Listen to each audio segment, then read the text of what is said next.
She said I'd never be a real man. Not strong enough. Not bold enough. Not the kind of man a woman respects.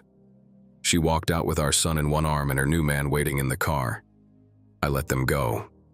But I didn't break. I built, in silence. Years passed. No words, no revenge, just focus. And then, one night at a school event, her new husband extended his hand, looked me in the eyes, and called me boss. In front of her, in front of my son. That's when I knew. I never needed to prove anything. She didn't yell. She didn't cry. That would have been easier. No, she just looked at me. Cold, tired, like she'd already buried the version of me that once mattered to her, and said it quietly. "You'll never be the man I need." That sentence didn't hit me like a slap. It settled deeper, like a slow-acting poison I'd keep finding in my bloodstream every time I looked in the mirror. I remember the coffee was still hot in my hands. I had just come home from a client meeting, excited to tell her they extended the contract. But she didn't ask about my day. She didn't care. Her bags were already packed, and our son was asleep in the car.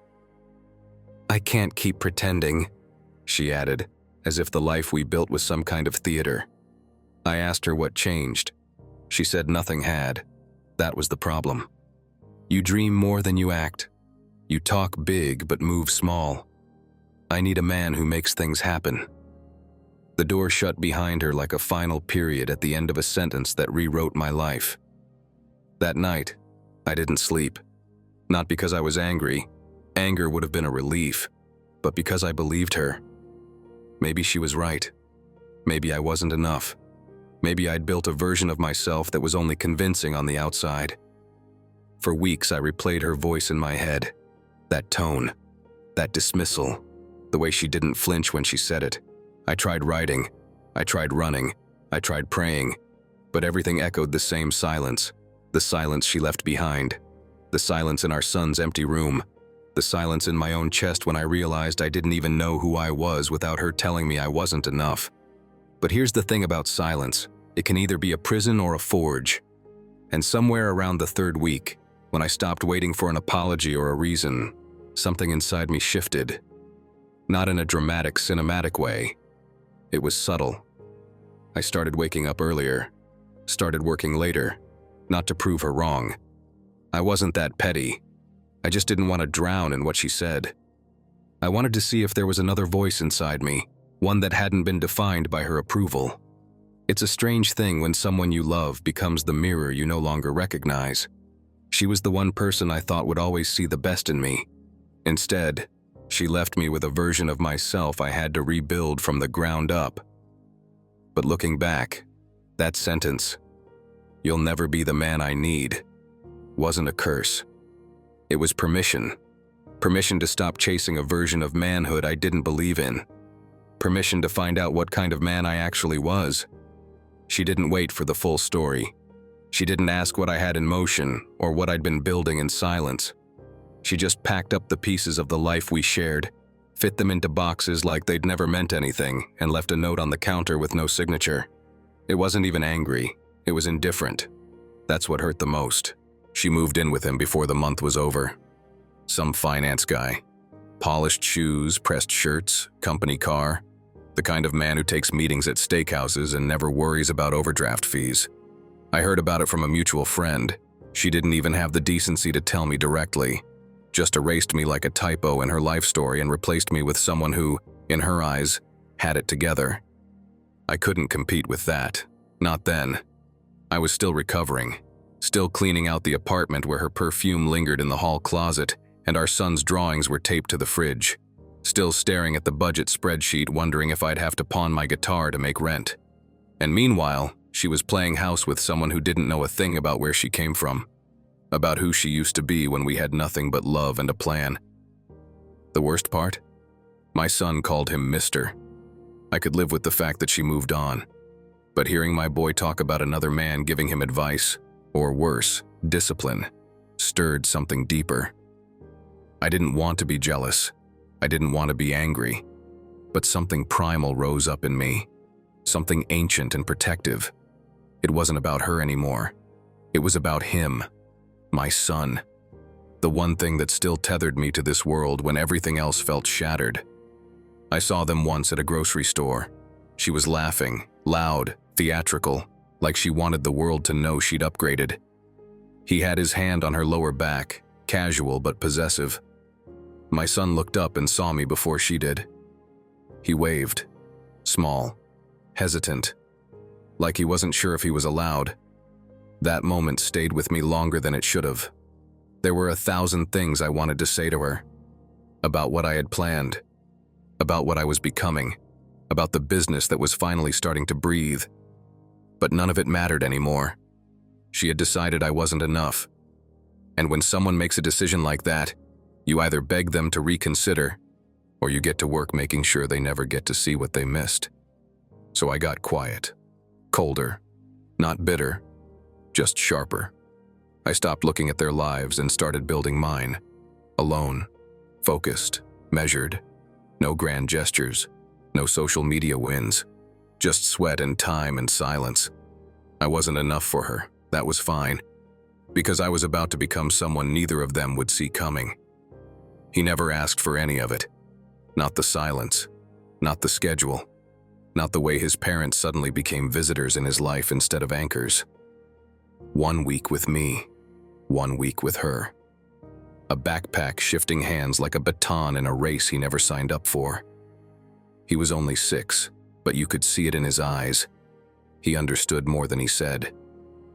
She and I barely spoke. When we did, it was clinical. Drop-off times, allergy notes, a reminder about homework folders. No warmth. No memory of the life we built. Just transactions. And he saw it all. Every time I walked him to the car, she wouldn't even make eye contact. Her new man waited behind the wheel, sunglasses on, music low. A stranger holding the keys to a piece of my world. My son asked questions I didn't know how to answer. Why can't we all live in the same house again? Or worse, is he my new dad now? I'd smile, I'd hug him, I'd tell him that no one could replace his father. But deep down, I knew I was competing with something I couldn't touch. Not just a man, a version of life where I was erased from the photos on the wall. And still, I showed up. Every week, on time, with snacks packed and stories ready. I didn't let him see the weight I carried, the nights I spent staring at the ceiling wondering if I was doing enough. If I was enough. I gave him everything I had, even when I had nothing left. There were moments, though, little flashes. His hand in mine when we crossed the street. The way he looked up at me when I taught him how to tie his shoes. The time he drew a picture of his family at school and handed it to me like it was a secret. It was just the two of us in the drawing, no one else. That picture sat on my desk for months. It was my compass, my reason. The one thing that kept me grounded when the world made me feel like a ghost in my own life. She acted like I was a stranger, like our years together didn't count anymore. But he never did. He looked at me the same way he always had, like I was his hero, even if the cape was torn and the smile was tired. He didn't choose this life. So I decided that whatever I did next, whatever I became, it would be for him, not for revenge, not to prove her wrong, but to prove to him that his father wasn't a man who vanished when life got hard. He was a man who stood tall, who rebuilt, who rose from the ashes not to burn others, but to keep his son warm. I didn't have much when she left. The bed was hers. The couch, too. I kept the apartment because I couldn't bear the thought of my son visiting me in some stranger's space. But for a while, all I had was a blanket, a dented kettle, and a laptop with a cracked hinge. The floor became my bed. The silence, my soundtrack. There were nights I couldn't sleep, not because of discomfort, but because my mind wouldn't shut off. The pain had nowhere else to go, so it hardened into purpose. I wasn't crying anymore. I wasn't hoping she'd come back.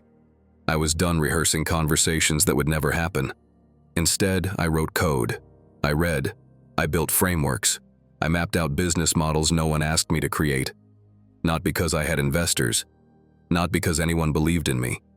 But because it was the only thing that made the weight feel lighter. While she was out smiling in photos I couldn't bear to look at, I was learning how to survive without applause. I taught myself skills I once paid others to do. Branding, back-end systems, financial projections. I drank instant coffee at midnight and celebrated small wins like I'd just landed a Fortune 500 deal. A functional prototype, a beta client, a cold email that actually got a reply. I worked in silence, not out of pride but necessity. Nobody wanted to hear from the guy sleeping on a hardwood floor. No one was calling to check in. The invites stopped. The friendships faded. I became invisible, and somehow that gave me space. Space to grow without judgment. Space to transform without someone reminding me who I used to be. Some nights I'd hear the neighbors laughing through the walls. I'd wonder if she was doing the same, clinking glasses with someone who had a closet full of button-downs and a schedule full of wins. And I'd feel that pull, that ache in the gut, the feeling of being left behind. But I didn't let it stop me. I'd stare at that screen like it owed me something. I wasn't building a company. I was building a way out. People always think pain breaks you, but sometimes it sharpens you. It strips away the noise, the distractions, the comfortable lies we tell ourselves to stay still. Pain made me honest. Honest enough to admit I hadn't been giving life everything I had. Honest enough to finally ask myself, what if this is it? What if this is the shot? So I leaned into it. No safety net. No backup plan. Just a man, a floor, and a belief that maybe, just maybe, what she couldn't see in me, I could finally start seeing in myself. I heard it more than once, and not just from her. Old colleagues, former friends, even a mentor I once trusted. "You're too soft for business," they'd say, as if decency was a flaw, as if not stepping on people meant you didn't belong at the table. I smiled and nodded when they said it. But deep down, I felt the sting. Because part of me believed them. I wasn't cutthroat. I didn't bluff in meetings or raise my voice to feel powerful. I didn't chase flashy deals or bury people under fine print. I built relationships. I honored my word. I gave people the benefit of the doubt. That was my sin, apparently. In a world that rewards sharp elbows and louder voices, I was just still. When she left, her words weren't about business, but they carried the same message. You don't lead. You don't take control. You hesitate. She thought patience was fear. She mistook calm for weakness. She saw my stillness and assumed I wasn't moving forward. But that stillness wasn't stagnation. It was the eye of the storm. What they all missed was this. I wasn't soft. I was steady. I didn't react emotionally when things fell apart. I didn't throw blame around when a deal went south. I didn't panic when the bank account hovered just above empty. I adjusted. I endured. I learned. There's a difference. While they chased validation, I studied failure. While they climbed ladders, I built scaffolding. While they played power games in glass offices, I sat on the floor and mapped out systems that would run with or without applause. And every time someone underestimated me, I said nothing. I didn't need them to see it. I needed to earn it. That patience they mocked, it let me outlast the noise. That morality they dismissed, it drew the right people when it mattered most. That calm they confused for weakness, it kept me focused while they were too busy trying to be seen. I watched people burn out chasing image while I stayed grounded in something real. The world teaches you that ruthlessness wins, and maybe sometimes it does. But I didn't want to win at someone else's expense. I wanted to build something that didn't need spin, something that could stand on integrity, something my son could point to someday and say, my dad built that, and he didn't have to become someone else to do it. I used to wonder if I'd ever fit in the business world, if being a good man meant I'd always finish last. But I don't wonder anymore. I know now that the traits they mocked, the ones I once tried to mute, were never weaknesses. They were my foundation, my armor, the quiet kind no one sees coming until it's already too late. I didn't delete them, not one. Thanks, but we've decided to go in another direction. Every "we're not currently interested," every "you're not what we're looking for at this time." They all went into a folder labeled simply proof. Not because I needed to wallow in it, not because I was bitter, but because I knew someday those rejections would read like a highlight reel of everyone who got it wrong. I read them every morning, right before I opened my laptop, right before I went back to designing, coding, pitching, failing, and trying again. Some people start their day with affirmations. I started mine with reminders that they didn't see it, that I still did. There's something raw about rejection. It strips you, exposes the parts of you that still crave approval, still hunger for validation. In the early days, I took every no personally. I'd stare at the screen wondering what I said wrong, what I could have changed, how I could have made them believe. But after a while, the sting dulled, and something else took its place. Not apathy, not detachment. Fire. I realized I didn't need them to believe. I needed to keep going until it didn't matter whether they did or not. The rejections didn't stop me. They refined me. They sharpened my pitch, clarified my mission, exposed every weak point in my offer until there were no cracks left. They thought they were turning me away. They were training me. There were days I thought about quitting, when the numbers didn't make sense, when my bank account looked like a countdown, when the only person who believed in the vision was the man staring back at me in the mirror. But I didn't stop. I couldn't. Not because I was brave, because I had nothing else. No fallback, no comfortable plan B. Just one idea, and a son who still looked at me like I could do anything. So I kept going, kept refining, kept emailing, kept getting told no, until the first yes came. It wasn't big. Just a small business that liked what I was building and gave me a shot. But that one yes changed everything. Not because it validated me, but because it cracked open a door I was ready to kick down. I worked like a man possessed, delivered fast, exceeded expectations. And then came the second yes, and the third. Momentum has a funny way of pretending it's luck when really, it's just stubbornness with scars. Now when I scroll through that folder, I don't feel anger. I feel gratitude. They didn't see it, and that gave me time to grow in the dark, free of noise, free of pressure. I became something better than what they passed on. And when the same people reach out again, asking for meetings or partnerships, I don't say no to be cruel.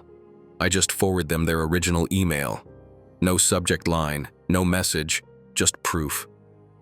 It was just past 9 p.m.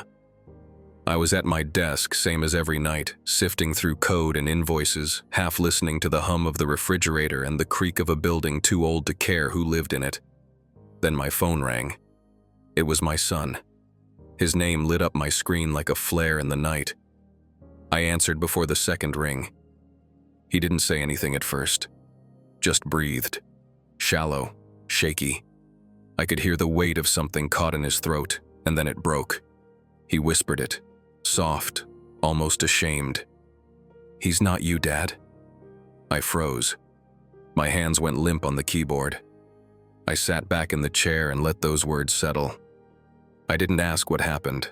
I didn't need details. I just let him speak, in his own time. That's the thing about kids. They don't always have the words, but they always have the truth. He told me how the new guy had snapped at him, how he didn't mean to break the lamp, how it was just an accident, how he tried to say sorry. But the man had yelled, loud, made him feel small. And when he looked for his mom, she just stood there, arms folded, not saying a word. That silence hurt him more than the shouting. And then he said it again, louder this time, like he needed me to hear it in my bones. "He's not you." I swallowed hard. I wanted to drive over there. I wanted to knock on the door and remind them that my son is not some inconvenience to be managed. But I didn't. Instead, I stayed on the phone with him until his voice steadied. I told him I was proud of him, that accidents happen, that no one had the right to make him feel like he was less. When he finally fell asleep, I sat there staring at nothing. My chest ached in that way only fathers know. You see, I'd spent months believing I'd already lost, that I'd been replaced, that another man was stepping into moments I used to live for. But in that one call, I realized something no one could take from me.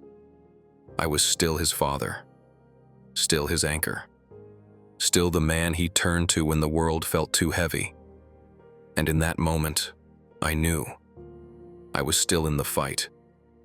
It wasn't about the business anymore. It wasn't about proving her wrong or proving myself right.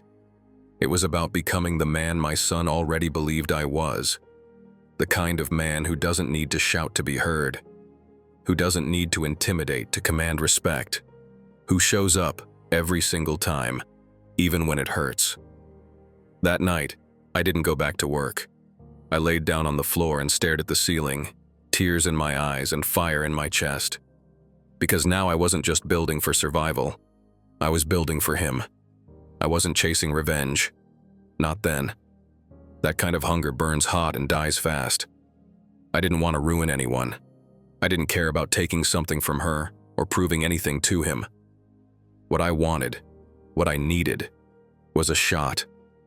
Just one. A window. A moment where someone would see past the lack of a fancy title or a perfect resume and say, "Show me what you've got." It didn't come from the top. It never does. It came from someone no one respected. A guy named Ellis who used to sweep floors in the office building where I once pitched software for a firm that never paid me on time.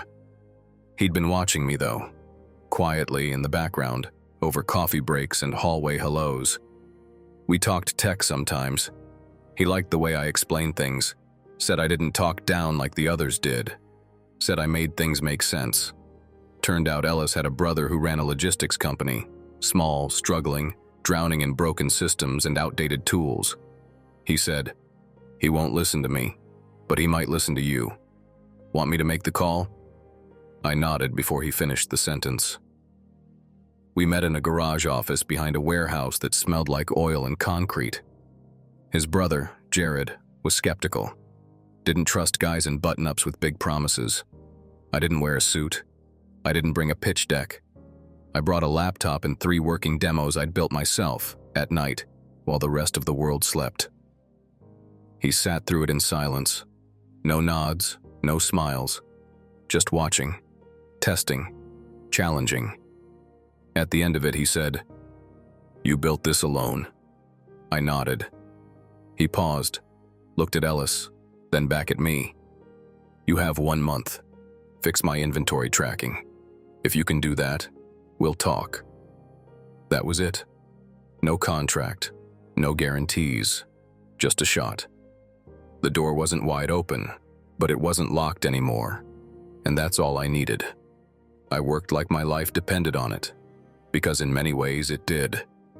I studied every inch of their system, identified the bottlenecks, cleaned the data, streamlined the interface, built out tools they didn't even ask for, because I knew they'd need them once things scaled. I didn't sleep. I didn't socialize. I didn't check social media to see what she was posting or who she was with. I stayed locked in. 30 days later, Jared called me back. His words were simple. "We've never moved this fast. What else can you build?" I smiled, but not for him. For me. For the years of silence, the rejections, the nights on the floor. This wasn't a favor. This was a door cracked open just enough to slide through. And once I was in, I wasn't planning on leaving. It wasn't revenge. It was redemption. And it had finally begun. They used to laugh. Quietly, sometimes to my face, sometimes behind it. The kind of smirks that say more than words ever could. The judgment in their eyes when I said I was building something on my own. No funding, no team, no buzz. Just an idea, stitched together with code, grit, and a handful of unpaid invoices. They called it a side project, a pipe dream, a phase I'd grow out of once reality kicked in. But I didn't build it for applause. I built it because I had no other option, because something inside me refused to stay small, because every failure, every no, every cold shoulder just sharpened my vision. 2 years. 2 years of bleeding, of missed holidays, of birthdays celebrated late. of explaining to my son that daddy's working late wasn't a lie. It was survival. Of skipping meals so I could pay for server time. Of falling asleep at my desk with blueprints open on my chest and a half-written proposal under my hand. There was no hype, no launch party, no round of applause. But then it happened. A logistics manager from a mid-tier chain stumbled onto my demo site. He reached out. We had a call. He passed it up the chain. 2 weeks later, I was on a Zoom call with their COO, showing them how my system could shave 6 figures off their quarterly operations. They signed, then referred me. Then someone else did. Then came the interviews, the features, the partnerships. It felt like overnight success, but it wasn't. It was the dam finally breaking from pressure they never saw building. I remember logging into the dashboard the night the third major contract hit, watching numbers climb, watching traffic spike, watching users on board in real time. I didn't jump up and scream. I didn't post about it. I just sat there in silence, heart thundering against my ribs like a war drum. It had happened. It was real. And the world that once called me crazy suddenly wanted a piece of what I'd bled for. I got emails from people who once said I wasn't made for this. Old coworkers, college friends, even her. "Wow, I heard about your company. Congrats." As if the wreckage behind them had been erased. As if I was now worthy because the market said so. But the only validation I needed was sitting on my couch, feet dangling, holding a drawing that said, "My dad is a builder."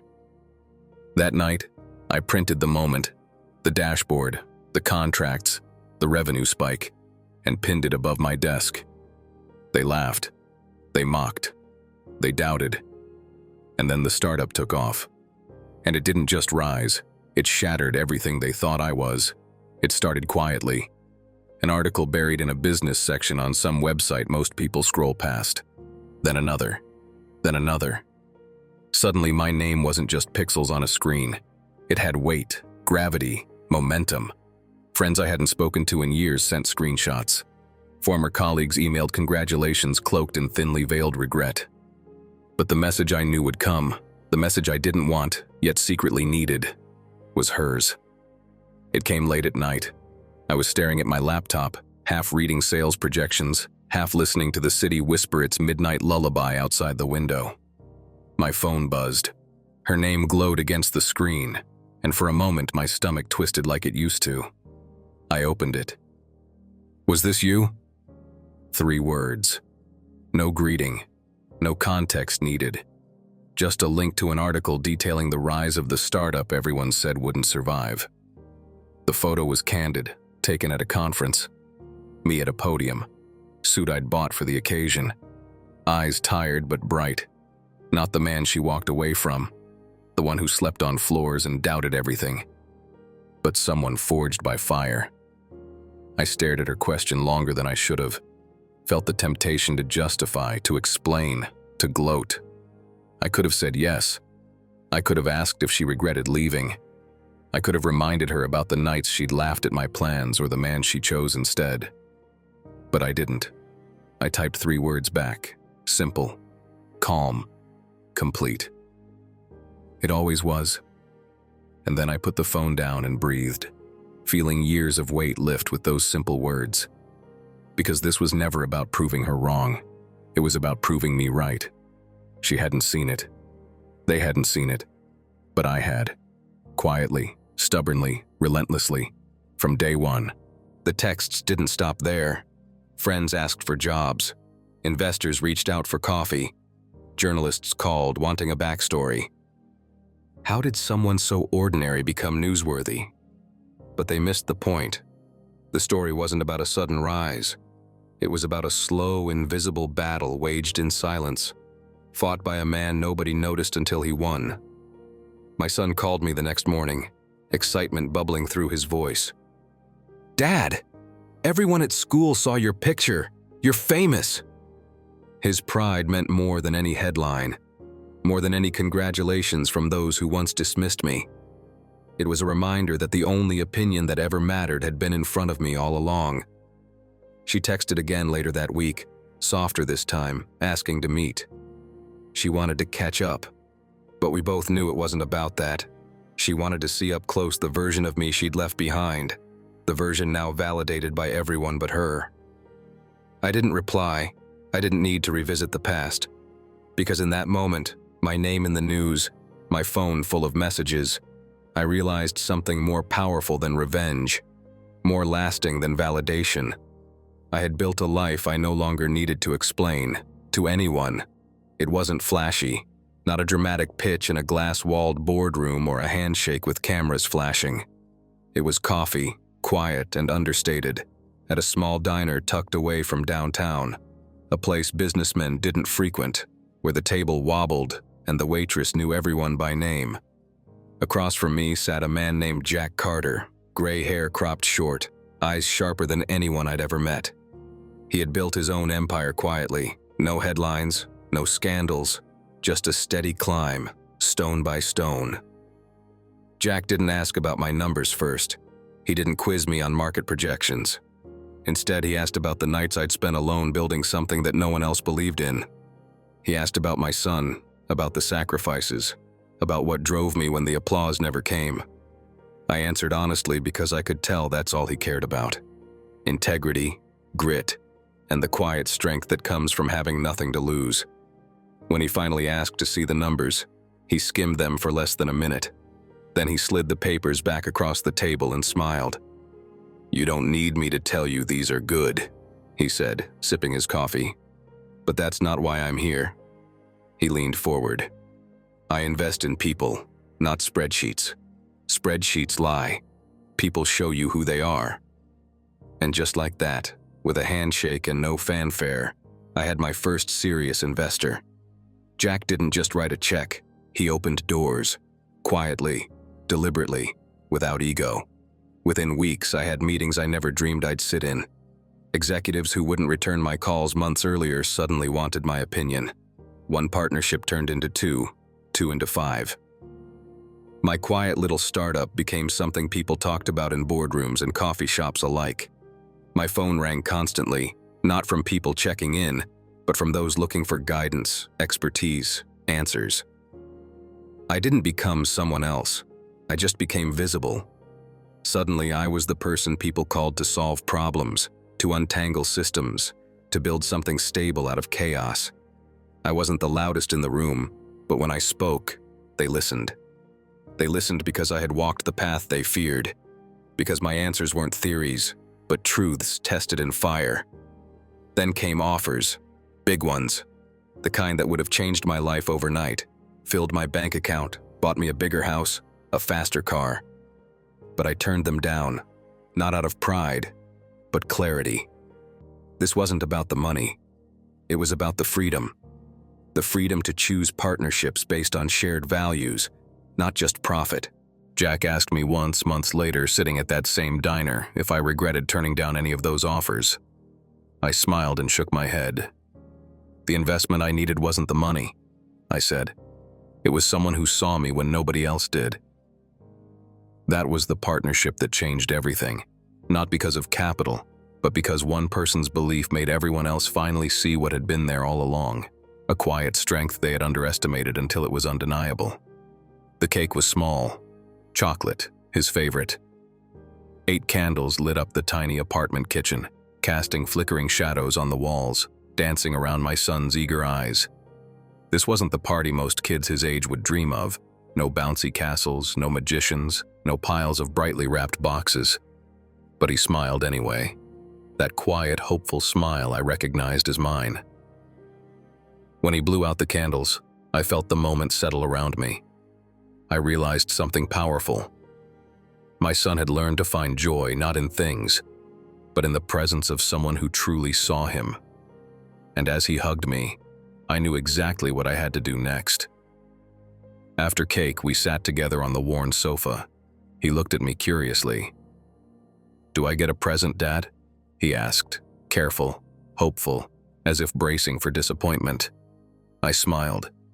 "Yes, but it's not the kind you unwrap." He tilted his head, confused but intrigued. I reached behind me and handed him a simple envelope. Plain white, sealed tight. His small fingers peeled back the edge carefully. Inside was a single piece of paper. Nothing flashy, just words that meant everything. I watched his eyes trace the sentences carefully. His brow furrowed, the way mine always did when I was working through something important. "What's this mean, Dad?" "It's your future," I answered softly. "I started something a long time ago. Something everyone said was impossible. But it's real now, and it's growing. And that paper means it's yours too." The paper wasn't just symbolic. It was a trust, a stake in everything I had built. It wasn't millions yet, but someday it would be. It was ownership, dignity, a promise that he'd never feel the ground shift beneath him again. It meant when he was older, he wouldn't wonder if someone else held the keys to his life. He'd have control, clarity, power. He'd have a father who'd fought to give him stability, even if he never asked for it. His eyes widened slowly as he understood. He didn't jump up and down, didn't shout or cheer. He simply leaned into me, quiet, thoughtful. Then softly he asked, "Why, Dad?" I held him close. "Because when you're older, I want you to look back at today and know someone believed in you. Someone believed enough to build something that couldn't be taken away. You'll never have to feel small or forgotten or afraid. This is yours, always." We sat there quietly for a long time. The room was warm, safe. I didn't think about her, or the past, or the doubts that once threatened to crush me. Instead, I thought about the future I'd handed my son, one built from quiet strength, invisible victories, and relentless hope. That night, as he fell asleep in his room, clutching that simple piece of paper, I stayed awake, feeling a peace deeper than anything I'd ever known. It wasn't revenge, it wasn't validation, it was something far greater, a silent, powerful assurance that from now on, no matter what the world threw at us, my son had a future no one could ever take away. The email arrived early on a Tuesday morning, formal, polite, almost cautious. It read simply, "I've heard great things about your company. Would you be open to discussing potential collaboration?" The name at the bottom sent a quiet tremor through my chest. Her new husband. The man who'd stepped into my life after she stepped out. I sat back, absorbing the surreal nature of it. The irony wasn't lost on me. This was the man who represented everything she'd left me for. Stability, success, a quiet life free of uncertainty. Now he was reaching out, hoping for my help. I could have ignored the message. I could have sent a polite refusal. But instead, I smiled softly and replied with a simple, calm, "Sure, let's meet." We agreed on a neutral location, a small cafe downtown, busy enough to be professional, quiet enough for a conversation that neither of us truly knew how to start. When I arrived, he was already there, sitting awkwardly at a corner table, nervously stirring his coffee. He stood as I approached, extending his hand. I shook it firmly, feeling the strange weight of the moment. We exchanged small talk at first, the weather, the traffic, before he finally cleared his throat and got to the point. "Your company's made waves," he said carefully. "We could use someone like you." He was trying to sound confident, but I saw the discomfort behind his eyes. He knew exactly who I was, not just a successful entrepreneur, but the man whose life he'd stepped into without looking back. I saw questions on his face he'd never dare ask aloud. I listened politely, watching him try to maintain composure as he described the struggles in their logistics system, the chaos, the inefficiencies. He wasn't asking for charity. He genuinely needed my expertise. The irony was heavy, thick enough to suffocate. This man who represented stability was now quietly admitting that his perfect world was cracking, that he needed the same qualities she'd rejected me for. Creativity, flexibility, quiet determination. I could have savored the moment, could have twisted the knife gently. But as I sat there, something changed in me. I didn't see an enemy across the table. I saw someone caught in a narrative he didn't fully understand. Someone who had underestimated what quiet strength looked like, just as she had. "Can you help us?" he finally asked, voice quieter now, stripped of pride. I paused, considered carefully, then nodded slowly. "I can." He breathed relief, visibly relaxed. "Thank you," he said, sincerity breaking through. "I wasn't sure you'd even respond." "I don't hold grudges," I replied quietly, evenly. "I build solutions." He nodded, digesting my words. Perhaps in that moment, he finally saw me clearly, not as her discarded past, but as a man who had quietly built something unshakable from the ground up. A man strong enough to move forward without bitterness.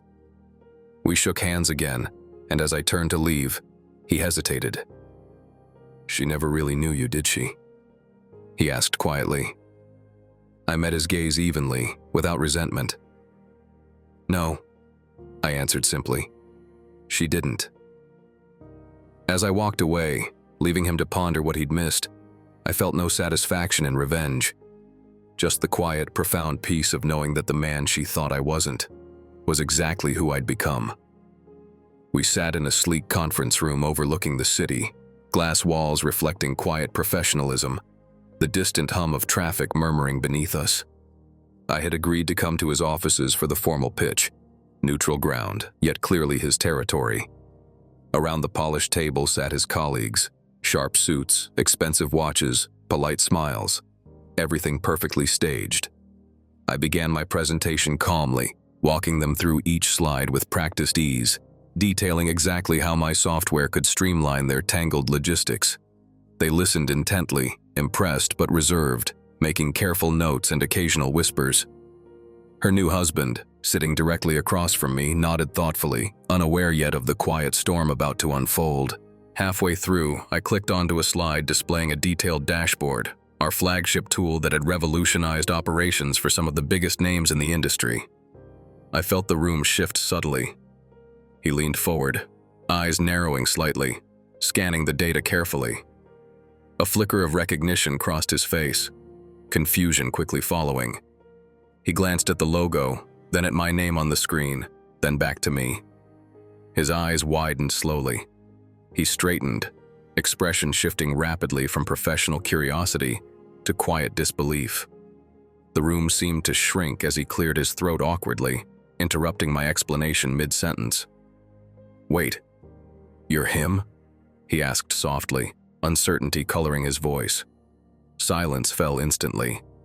Everyone at the table looked at him, then at me, confusion spreading across their faces. I stood perfectly still, expression calm, letting the moment breathe, letting the realization dawn fully. I held his gaze without flinching, watching quietly as every detail clicked into place. "You're the one who built this?"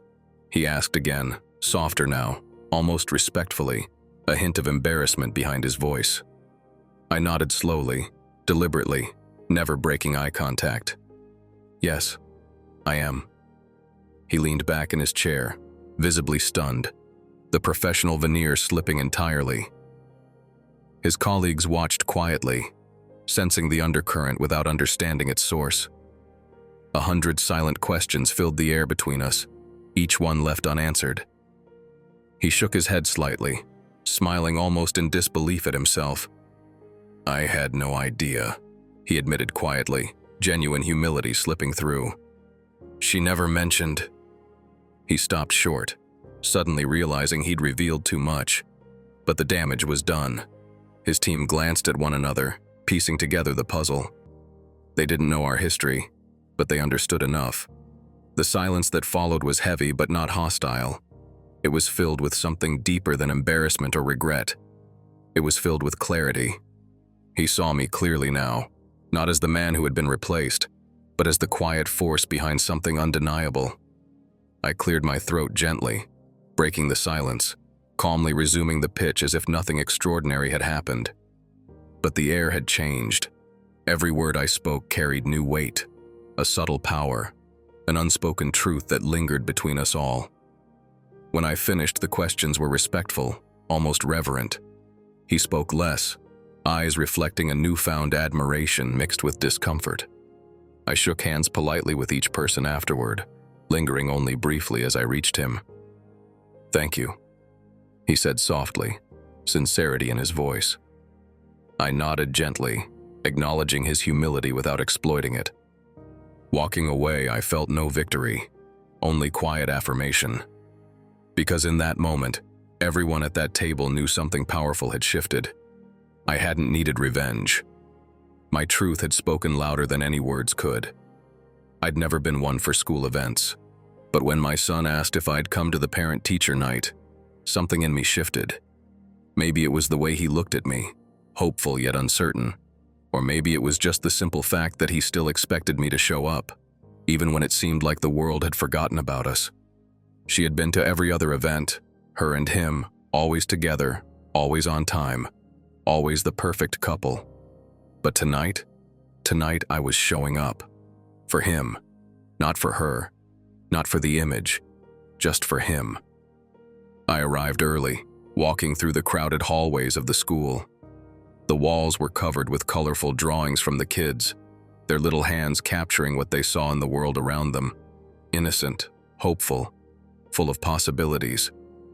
I looked around, recognizing the other parents, but avoiding eye contact. I didn't need their approval. I didn't need anything from them.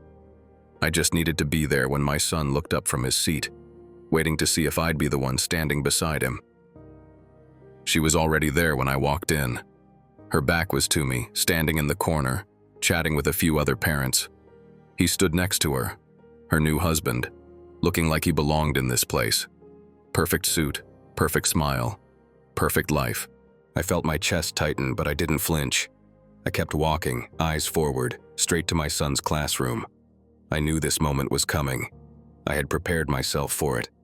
What I didn't expect was how small everything else seemed in comparison to him. My son was still my son. The rest of the noise didn't matter. I sat in the back, quietly, as the event began. My son glanced over at me every few minutes, a silent question in his eyes. "Is this okay, Dad?" I smiled at him, silently reassuring him that it was. The teacher spoke about their progress, their projects, the things they had learned. And then came the awards. "Now, we'll be calling up a few students who have really excelled this semester," the teacher announced. "First, we have Jacob Walker for his outstanding progress in science." My son's name rang through the room like a quiet thunderclap. He looked up at me, his eyes wide with surprise, and then stood up quickly. He'd told me about his progress, but I didn't know he had earned this. I didn't know he'd made such an impact. I stood up too, watching him walk up to the front of the room, trying to swallow the lump in my throat. He was nervous, of course, but he smiled, shaking the teacher's hand. It wasn't a big award, not one that would change the world, but it was enough. Enough to remind me why I'd stayed, why I'd fought, why I'd kept building despite everything. And then, in the middle of his smile, as he looked back at me, there was that moment, the moment neither of us had expected. The teacher smiled and handed him the certificate. Then she turned, looking toward the crowd, and said, "We have one more student who has made an exceptional impact in class this year. And that student is..." There was a pause, a shift in the room's energy. She didn't know what was coming. He didn't either. But my son's teacher looked at the other side of the room, where I stood, and then, to my surprise, called my name. "Mr. Walker, would you please join us up here?" The silence in the room could have suffocated me.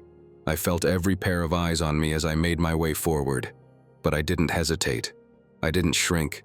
This was my moment, not to prove anything to her, or him, or anyone, but to stand for the little boy who had never doubted me, the one who still believed in me when no one else did.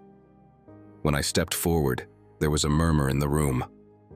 Her new husband's eyes widened, a flicker of something I couldn't quite place in his gaze. But I didn't look at him. I didn't look at her either. I only had eyes for my son. His face lit up when he saw me join him. That look, that pure, unguarded joy, was all the validation I needed. The teacher handed me the certificate with a kind smile. "This is for being a constant presence in your son's life," she said, her voice warm as she turned to the crowd. "It's rare to see such dedication, such unwavering support." I looked at my son, then back at the room. I didn't say a word. There was nothing to say. The victory wasn't in the award or the applause. It wasn't even in the way people saw me. It was in the way my son looked at me, with pride.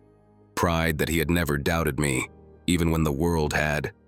And as we walked back to our seats, I heard her new husband's voice, quiet under the noise of the crowd, whispering to her, "I didn't know he was like that." I didn't need to hear her response. I didn't need to see her face. Because for the first time in a long time, I knew I had already won. It was supposed to be another routine school event, another crowded gymnasium, another group of parents standing awkwardly by folding chairs, pretending to be invested in some PTA initiative they didn't understand. But tonight was different. Tonight, my son had invited me to come speak to a group of his classmates about the business I'd built, about resilience, about hard work. It was a simple thing, nothing flashy. A brief talk, a few words about how we rise after we fall. But I knew it meant something to him. He wanted me there. And that made all the difference. I arrived early, walking into the gym with the smell of popcorn and posters stuck on the walls. Kids were laughing and running around, and the teachers were busy organizing. But I didn't feel out of place this time. I had my place, right next to my son, whose proud smile was enough to make me feel like I had already won. I spotted her and him right away. She was talking to some other parents, standing beside him as usual, his hand resting casually on her shoulder. He was a good-looking guy, professional, the kind of man who looked like he belonged in every picture frame of her life, the kind of man who, when I left, stepped in as if I had never been there at all. But I wasn't looking at them. I was looking at my son, sitting at the edge of the crowd, nervously tapping his foot. His eyes met mine, and he gave me that little wave, the one I could always count on. I smiled back and walked over to where the teachers were getting ready to introduce me. I wasn't nervous. I'd spoken in front of bigger crowds. But this time, this one moment was different. This wasn't a pitch to investors. This wasn't a meeting with clients. This was for him. This was showing him that no matter what, no matter where life took us, I was here. And I wasn't going anywhere. The time came. The teacher stood up and cleared her throat, giving the microphone a slight tap before addressing the crowd. "All right, everyone. Thank you for joining us tonight. We're very excited to have someone here who has shown incredible perseverance and success. Please welcome Mr. Walker, one of our very own parents, who will share a bit about his journey." A few polite claps followed, and I stepped forward, feeling every eye in the room settle on me. I didn't look at her. I didn't need to. I looked at my son instead. He was beaming. That was enough. I started speaking about the struggles of building something from nothing, the late nights, the failures, the doubts, but also the power of keeping your eyes on the goal. I spoke with a quiet conviction that surprised even me. The words flowed, each sentence carrying more weight than I had expected, every pause landing harder than I intended. And then, mid-sentence, it happened. A voice cut through the air, smooth and confident. "This is Mr. Walker, our new sponsor." I paused, not sure if I had heard him right. The room stilled, and all eyes turned to him, her new husband, standing at the back of the room, a briefcase in hand, casually leaning against the wall with an expression that could have been mistaken for pride if you weren't paying attention. He smiled at me, that practiced smile that didn't quite reach his eyes, and in front of everyone, he said it. "Pleasure to finally meet you, boss." Gasps, whispers, confusion. The room seemed to hold its breath. I could feel the energy shift, the tension in the air thick and palpable. But I didn't move. I didn't react. I just nodded slowly, letting the words sink in. And then, as if nothing extraordinary had happened, I returned my focus to my son, who was watching me with wide, unblinking eyes. His face lit up. He understood. This wasn't just an introduction. This wasn't a business deal. This was something much deeper. something that neither of them had seen coming. I walked back to the front, standing taller than I had in years. The room was still quiet, but it didn't matter. I wasn't there for them. I wasn't there for any of the people who doubted me. I was there for my son. And in that moment, I realized I had already won. The rest of the night passed in a blur. I finished my speech, and no one said anything more about the sponsor comment, though I could feel eyes lingering on me. When the event ended, I said goodbye to the teachers and left with my son. We didn't talk much on the way home, but I didn't need to say anything. He had seen it. He had seen the man I had become, and that was all that mattered. When I got home, I sat down in the quiet of my office, still processing everything that had just happened. It wasn't about the comment. It wasn't about the business. It wasn't about her or him or anyone else. It was about one truth that could no longer be ignored. I was the man who had stayed. I was the one who had built. And as I sat there in silence, the words he had said echoed in my mind. "Pleasure to finally meet you, boss." But this time it wasn't an insult. It was a statement of reality. The reality of a life rebuilt. A life that no one could take from me. Not her, not him, not anyone. I didn't need to stay. I didn't need the applause or the congratulations that were sure to come after. I didn't need to see the looks of confusion or the quiet glances between her and him. I didn't need them to validate what had happened or try to explain it away. The truth was already settled. I finished shaking hands with the last few parents, offering polite smiles and brief words of gratitude. But there was no satisfaction in it, no gloating, just a quiet understanding that I had already done what I came here to do. My son was by my side, holding my hand as we made our way to the door. I could feel the weight of the room behind me, but I didn't let it pull me back. I wasn't looking for anything from them. I wasn't looking for recognition or any acknowledgement of what had happened. I had nothing left to prove. As we walked out into the cool evening air, my son glanced up at me, his eyes filled with a question I knew I didn't need to answer. His face, still aglow from the pride of the night, said more than words ever could. "Are you okay, Dad?" he asked quietly, like he could feel the quiet shift that had happened. I smiled down at him, feeling the weight of everything I'd been through, but not a trace of regret. "Yeah," I said, my voice steady. "I'm better than okay." We didn't need to speak anymore. We didn't need anyone else's validation. We just needed each other. The world would see it eventually. Or maybe it wouldn't. Either way, it didn't matter. What mattered was that he knew. He saw me. And that was enough. We walked to the car, side by side. I didn't look back, because I didn't need to. I had walked away from everything before, and it had led me here, to this moment, to this quiet victory that no one could ever take from me. The future was ours now, and I wasn't about to waste a single step looking over my shoulder. I used to believe that becoming who she wanted me to be was the only way forward. For years, I thought if I could just prove I was the man she expected, if I could climb high enough, make enough, succeed enough, maybe she would finally see me as the man I longed to be in her eyes. Maybe then she'd see my worth. But somewhere in the quiet, in the loneliness of those sleepless nights and long days of building something from nothing, I realized the truth. I was chasing a version of myself that didn't even belong to me. I wasn't meant to be what someone else needed.